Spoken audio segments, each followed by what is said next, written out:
Hey, how's it going? So what kind of wood is Diggler going to play with? Well, I've got some painted poplar. It looks pretty wild. It's got a lot of different colors in it. What I'm going to do is I'm going to make a charcuterie board because I think the color of this wood is definitely going to pop in a charcuterie board. So, with that being said, let's get busy.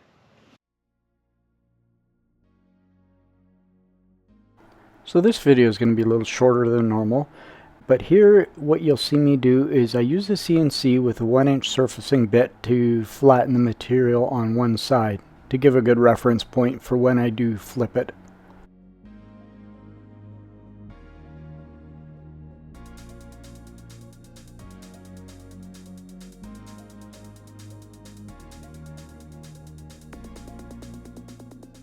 So I made myself some templates. This way I can set it down on the piece of the material that I'm working with, and I've got a center point marked out where the CNC needs to be. Doing it this way helps me save a lot of material.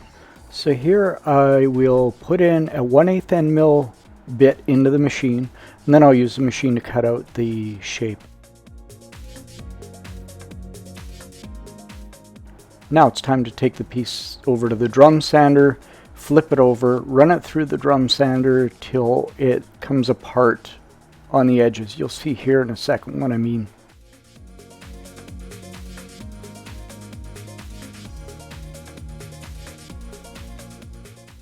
And then after a few passes through the drum sander, the shape emerges.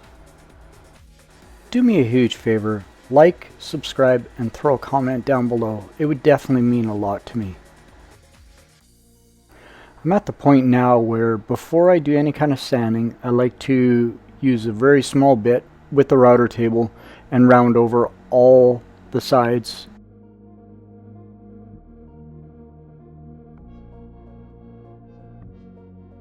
So I got this painted poplar from the local store where I buy all my hardwoods, and I've never worked with it, but I can tell you one thing. It is fairly soft for being a hardwood, I've noticed, but the colors on this piece of wood are pretty wild looking.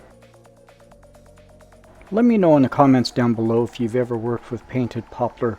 I'd love to know other people's feedbacks on it. Here's a question for all of you out there. Do you like laminated charcuterie boards that are made from multiple pieces, or a single piece charcuterie board like this one? Let me know in the comments down below.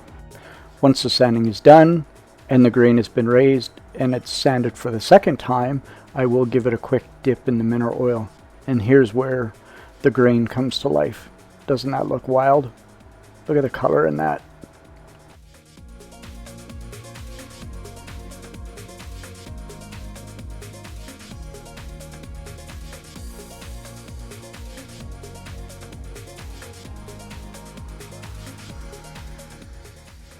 Once I remove it from the mineral oil, I let it sit for about 24 hours to let it drip off, and then I'll come back to putting on some mineral oil beeswax, letting that sit for 24 hours before buffing it off as well.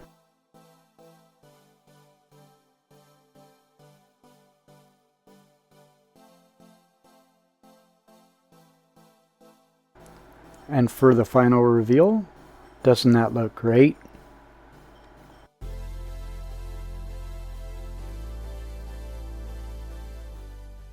Thanks for watching, and with that being said, Diggler out.